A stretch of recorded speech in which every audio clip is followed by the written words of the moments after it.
Baik, Assalamualaikum warahmatullahi wabarakatuh. Selamat pagi, selamat siang, selamat malam. Perkenalkan, nama saya Febrian Terakhir dengan NIM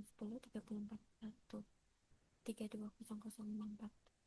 Di sini saya akan mempresentasikan tentang tugas evaluasi CLO 1 yang berjudul Investigasi dan Evaluasi Kegagalan Pelindung Data Pribadi pada BPJS Kesehatan.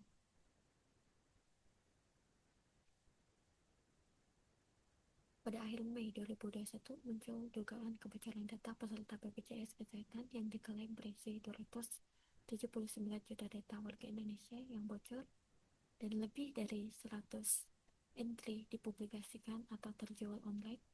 Pemerintah terkhusus Kementerian Komunikasi dan Informatika memanggil Direksi BPJS Kesehatan untuk klarifikasi. BPJS Kesehatan mengeluarkan siaran pers tentang upaya penanganan. Pihak BPJS mengklaim bahwa BPJS mengirimkan notifikasi tertulis massal kepada seluruh subjek data dalam 3 kali 24 jam. Namun, sebagaimana kewajiban yang diatur dalam undang-undang yang berlaku, setelah ditelusuri, tidak ditemukan bukti publik yang jelas berupa notifikasi individu. Badan Penyelenggaraan Jaminan Sosial atau BPJS Kesehatan tercatat mulai melakukan tindakan sejak Kamis 20 Mei 2021 merespon adanya dugaan kebocoran data peserta badan tersebut. Informasi kebocoran data 279 juta data warga Indonesia yang diduga merupakan data BPJS pertama kali mencuat pada Kamis 20 Mei 2021. Data itu dipublikasikan dan dijual di salah satu forum online. Direktur Utama BPJS Kesehatan, Ahli Gufron Mukti, menyatakan bahwa pada hari yang sama pihaknya segera melakukan koordinasi dan investigasi terkait adanya dugaan peretasan data. Dilansir dalam berita BPJS, menurut pakar kegiatan forensik Ruby Amriansyah, data yang dijual oleh akun coach di Right Forum diduga mencakupi nomor kartu, kode kantor, data keluarga, data tanggungan, status pembayaran, nomor NPWP, tanggal lahir, nomor handphone, NIK, status kematian, dan sebanyak 20 juta data memiliki foto profil. Penyebab terjadinya kebocoran data mungkin tidak pernah diungkap oleh pihak BPJS secara langsung. Namun menurut analisa pakar dan BPNS atau Kominfo mengarah pada beberapa kemungkinan. Satu, celah keamanan pada sistem seperti adanya endpoint update yang terespon ke publik tanpa autentifikasi yang memadai. 2. Konfigurasi server yang lemah, terutama kesalahan konfigurasi pada database atau server yang kemungkinan akses tidak sah. 3. Kurangnya pembaruan keamanan patching pada sistem yang rentan karena tidak diupdate.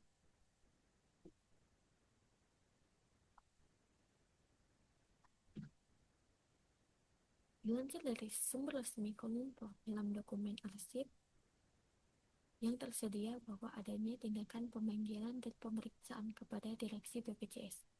Pihak BPJS mengklaim bahwa adanya tindakan pengirim pemberitahuan tertulis kepada setiap pemilik data atau subjek data BPJS. Namun bukti pelaksanaan kewajiban itu untuk menyampaikan notifikasi kepada pelanggan tidak ditemukan dalam 3 kali 24 jam. Dan pada Jumat 21 Mei 2021, Direktur Utama Dirut BPJS Kesehatan, Ali Gufron Mukti, memberikan penjelasan terkait kasus dugaan data BPJS Kesehatan. Dia menyebutkan bahwa BPJS Kesehatan telah berkoordinasi dengan sejumlah pihak melakukan upaya penanganan dan verifikasi kasus.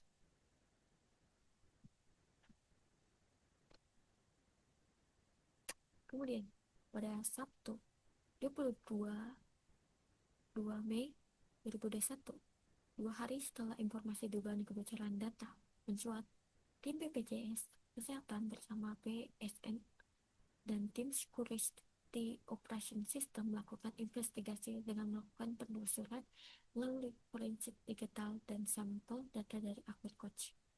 Akun itu mengunggah informasi perjalanan data di situs Red Forum dan serta tengah melakukan upaya penguatan sistem keamanan teknologi informasi terhadap potensi keamanan data, antara lain meningkatkan potensi dan ketahanan sistem. Yang saya analisis adalah aset yang perlu dilindungi. Menurut saya pribadi adalah satu, data pribadi sensitif yang meliputi NIK, nomor kartu keluarga, nama lengkap, tanggal lahir, alamat rumah atau kantor, nomor HP, email, nomor peserta BPJS, gaji dan status pekerjaan, serta data vaskes, status kepesertaan, data tanggungan keluarga, dan siklus kematian. 2. Aset struktur yang meliputi satu, database server, sistem yang menyimpan seluruh data mentah peserta. 2. Sistem aplikasi, perangkat lunak yang mengelola data yang meliputi aplikasi mobil, CKN, website, dan sistem backend. 3. API, yaitu pintu digital yang digunakan untuk penukaran data antara sistem, misalkan antara BPJS dan Vaskes atau BPJS dan Dukcapil. 4. Infrastruktur jaringan, yaitu jalur koneksi yang mentransmigrasikan data. Kemudian 3 adalah akses non-teknis, yang meliputi reputasi dari kepercayaan publik, nilai kepercayaan masyarakat terhadap BPJS sebagai pengelola jaminan sosial nasional.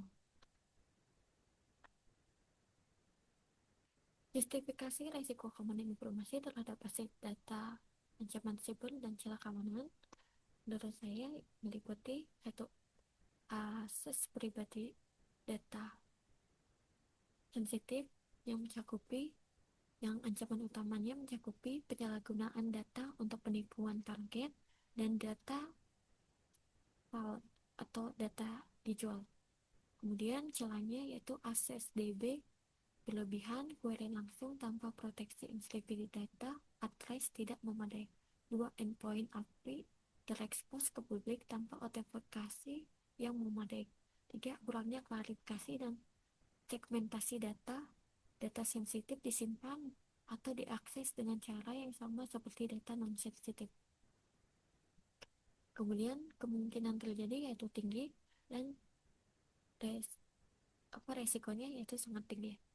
Kemudian 2 yaitu akses infrastruktur yang ancaman utamanya terdiri dari serangan dan ransomware atau enkripsi sistem, yaitu 2 sistem legal untuk sabotase atau lateral movement atau pindah ke sistem lain, yaitu kemudian 3 yaitu serangan denial of service.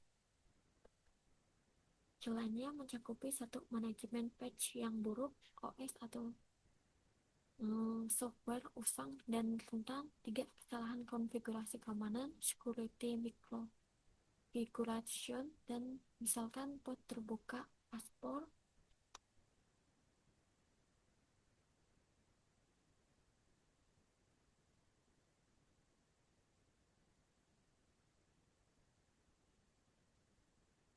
Kemudian kemungkinan terjadinya itu tinggi dan resikonya itu sangat tinggi. Lanjut ke dampak dari kegagalan perlindungan data yang meliputi yaitu subjek data, peserta atau masyarakat. Dampaknya yaitu pencurian identitas ini adalah dampak paling serius. NIK, nama, tanggal lahir, dan KK adalah data primer yang digunakan untuk verifikasi identitas di hampir semua layanan perbankan, e-wallet, dan kependudukan. 2. Yaitu penipuan finansial. Pelaku dapat melakukan phishing via email atau phishing via SMS yang sangat tertarget. Contohnya, pelaku menelpon korban mengaku dari BPJS dan menyebutkan NIK serta nama lengkap korban untuk membangun kepercayaan lalu meminta transfer dana. 3. Yaitu penyalahgunaan pinjaman online, pinjol. Data KTP lengkap sangat rentan digunakan untuk mendaftar pinjaman online ilegal atas nama korban. 4. Diskriminasi sosial atau ekonomi. Data ganjil yang bocor dapat menyalahgunakan untuk pemerasan atau penargetan komersial yang tidak etis. Kemudian organisasi BPJS, dampaknya satu, kerugian reputasi, kepercayaan publik terhadap BPJS sebagai lembaga wali atau amanat dana JKN runtuh. Dua, yaitu kerugian finansial, biaya yang sangat besar untuk investigasi forensik, pemulihan sistem, penutupan celah keamanan, dan potensi tuntutan hukum. Kemudian tiga, yaitu sanksi administrasi pidana berdasarkan Undang-Undang PDP nomor 27 2002. BPJS sebagai pengendalian data pribadi dapat dikenakan sanksi denda administrasi yang sangat besar hingga 20% dari pendapatan tahunan dan sanksi pidana sebagai pengurus. Kemudian keamanan nasional, dampaknya yaitu intelijen demografis, data 279 juta penduduk termasuk status hidup atau mati, gaji, lokasi, dan aset intelijen strategis. Jika data ini dimiliki aktor negara asing, ini dapat digunakan untuk pemetaan populasi, kekuatan ekonomi, dan kerentanan sosial satu negara. Kemudian masuk kepada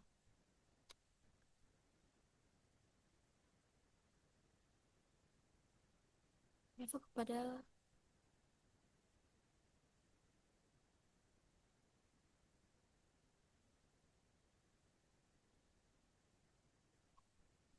rekomendasi terkait upaya mitigasi insiden kegagalan pelindung data, yaitu untuk database atau backup meliputi audit akses dan entitlement review.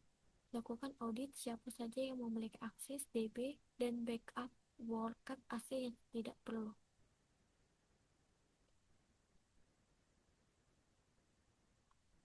Kemudian enforce encryption, pastikan enkripsi address dan enkripsi kunci dikelola terpisah. Kemudian atlas private dan loyal base access implementation RBAC dan section recording untuk akses sensitif. 3. Protect backup, pastikan backup berada di storage yang tidak publik. Gunakan air-gapped atau online copy untuk recovery, integrity, backup, dan verifikasi. Kemudian untuk API dan autentifikasi meliputi implementasi MFA untuk semua akun private, passport, polis, dan strength. Kemudian 2. API gateway dengan autentifikasi, authorization, dan schema validation, rate limiting, WAF, dan anomaly detection. Kemudian 3, yaitu token management dan short living token roulette API key regulation. Untuk vendor management deputy vendor security exemption contract also untuk security right to audit, live protect, dan access. Kemudian 2. Segmentation vendor hanya dapat diakses ke lingkungan yang diperlukan, non-direct DB access outlet request. Kemudian untuk monitoring dan include response meliputi SIMA dan centralized login with immutable storage and relation policy for forensic limited. 2. IR playbook buat latihan dan uji table to exercise untuk skenario database, sertakan template notifikasi subjek dan publik. Kemudian police dan department yang meliputi pendetection, minimization police, hapus atau anomalisikan data yang tak perlu. 2. Private impact assessment DPEA untuk proyek baru. 3. Comply sesuai kebijakan dengan Undang-Undang nomor 27 tahun 2002, DBPL dan PPSTE nomor 71 2009, notifikasi 3 kali 24 jam, dan tambahan yaitu penetration testing dan penetration scanning rutin 3 kali pencobaan atau 3 kali proses. 2. Patching management atau schedule patching, emergency surfing, dan 3. Network segmentation dan information no limit literally government. Oke, sekian presentasi dari saya. Mohon maaf bila banyak kesalahan kata. Saya Febriandi Rahayu. Terima kasih dan wassalamualaikum.